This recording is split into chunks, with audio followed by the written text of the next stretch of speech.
It was a typical boring day in calculus, only it was Friday, 7th period, meaning the week was almost over and spring break would finally be upon us, so everybody was getting antsy in their seats, I could tell. We didn't have a test that day like a lot of my friends did with their other teachers, so our teacher in the middle of class just decided to start playing games with us on Sporcle.com. He was a very laid-back teacher like that. As we were doing some brand logo quiz on Sporcle, I remember the exact moment it happened. Right after my friend answered a question, I remember the exact answer too, Adidas. The dean's voice came through the loudspeaker. He sounded panicked and frantic as he told all the teachers this was not a drill and to go into lockdown. I actually got the chills, and I got goosebumps on my arms as our usually laid-back teacher too seemed panicked as he ran to turn off the lights and ushered us to the back corner of the room.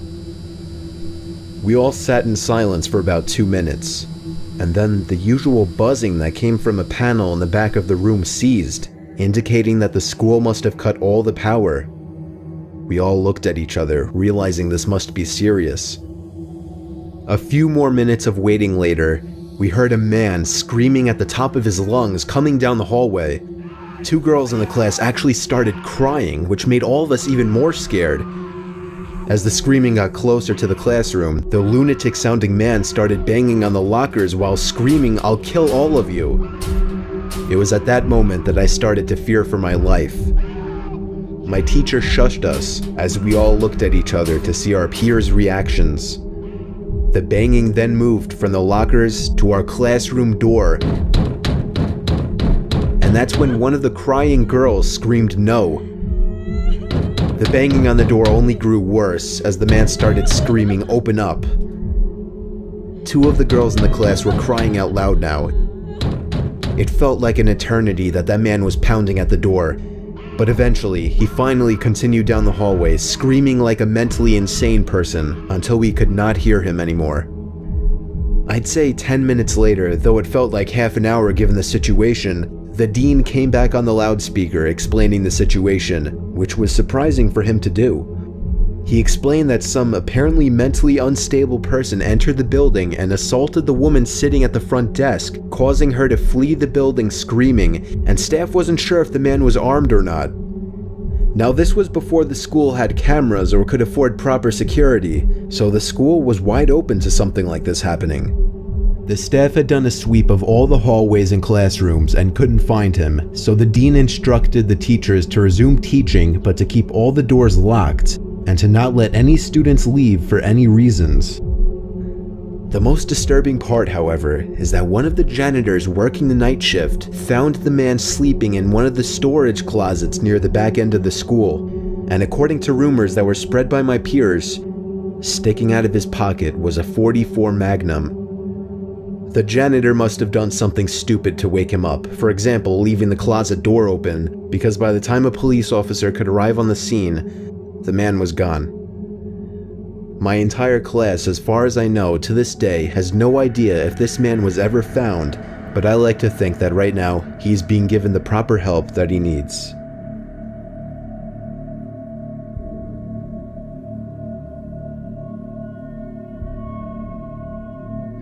My school has 2 lunch periods. First lunch period is for all 6th graders and some 7th graders. The second lunch period is for the other half of the 7th graders and all 8th graders. The lockdown happened in the beginning of October. The day the lockdown occurred, it was overcast and rainy. During the first lunch period, I heard 4 loud booms. I personally thought it was thunder, but the entire lunch crowd started screaming. I was thinking those kids were just serious pussies, but the campus security came in and started yelling at people to go into the multi-purpose room, and the kids who were in line buying lunch had to throw out their lunch and come inside. Me and some friends went inside the room along with a huge group of other kids. Everyone was curious as to what was happening. Our multi-purpose room is huge, and the back wall of the room is made of see-through glass. When me and my friends were rushed inside the campus, security was covering the glass with the curtains, and there were adults at every exit. My friend Eric was curious, as well as the rest of us, so he asked one of the adults what was going on. When he came back, he said, You know how right in front of TMS there's those houses?" I replied, "Yeah." "There's this mentally disabled, crazy man that barricaded himself in front of his house, and he's threatening to commit suicide and kill the cops if he's evicted. He was walking around outside of school watching kids in a weird way," Eric told us. It turned out the man was also a registered sex offender, making matters worse. We were stuck in the multi-purpose room for a whole hour, taking up 2 periods. After the whole thing was settled, we were escorted to our classrooms one by one. I later found out that the man lives next to my friend Brandy, who told me about the previous Halloween when she saw the same man at his window cutting his arm and writing in his own blood, "Don't come here or I'll kill you," on his window. Of course, being Halloween, people, including Brandy, assumed it was just for the holiday. But after this horrific incident, we knew this man was mental, and we're glad he never got near us.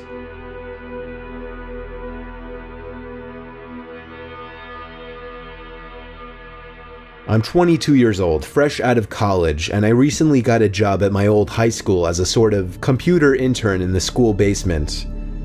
The basement of the school is very messy and disorganized, but there is a small 3-person office that's actually very nice down there.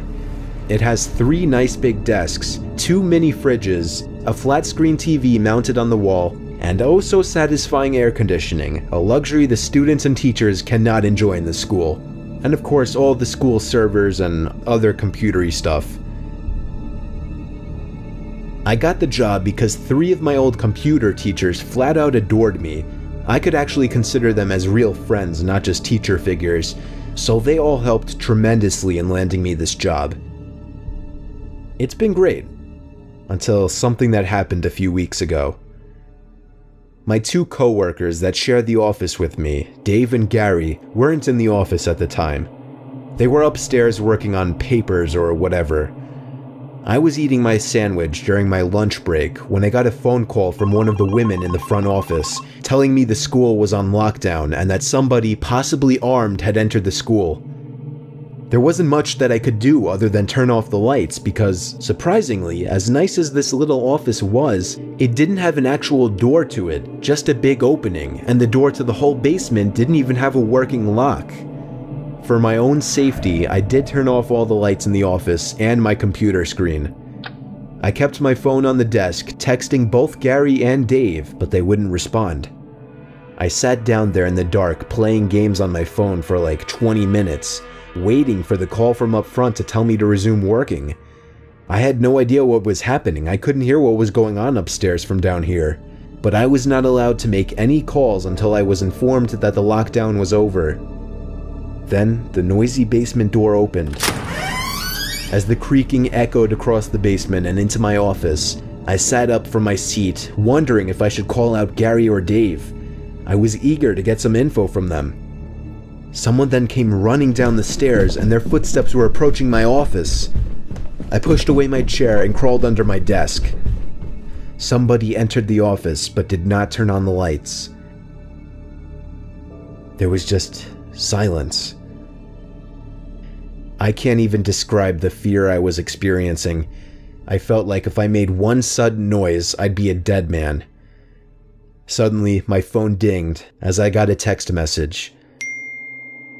I felt my entire world shrivel up and die at that one moment as I clenched my teeth in fear. Footsteps suddenly moved closer to me until I finally dove out from under the desk in capitulation, begging whoever it was not to kill me.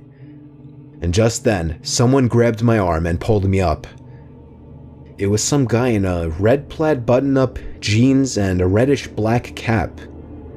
He told me, "It's okay, I'm just down here hiding with you." "What's going on up there?" I whispered to him. He kind of ignored my question and asked me if there's an exit down here. I told him, "Yeah, around that way." Before he could do anything else, I asked him, "Who are you?" There was a brief moment of silence before he started explaining he was coming in to pick up his son when a teacher told him to hide. After his explanation, I checked my phone and saw the text I received was from Dave. It said, "Dude, this is fucking crazy. Some guy with a gun shot Mr. Buckley. He's wearing a red shirt and hat. Whatever you do, don't come upstairs." I was about to reread that text out loud to the man, until I realized. I looked up, and felt my stomach sink. The man seemed to catch on to my suspicious stare. Panicking, all I could think to do was to run for the upstairs. A gunshot echoed through the basement, and I could hear the bullet ricochet off something metal in the darkness. But thank God the bullet missed me, and I made it upstairs. Fortunately, police were waiting at all exits, including the basement exit, and caught the man the second he opened the door. More good news, our teacher Mr. Buckley survived the gunshot. It was later determined that the man and Mr. Buckley had some beef for whatever reason, but that was never revealed. All we know is that Mr. Buckley couldn't have done anything that would have warranted this kind of reaction. And I know that the sound of that gunshot will forever echo in my mind.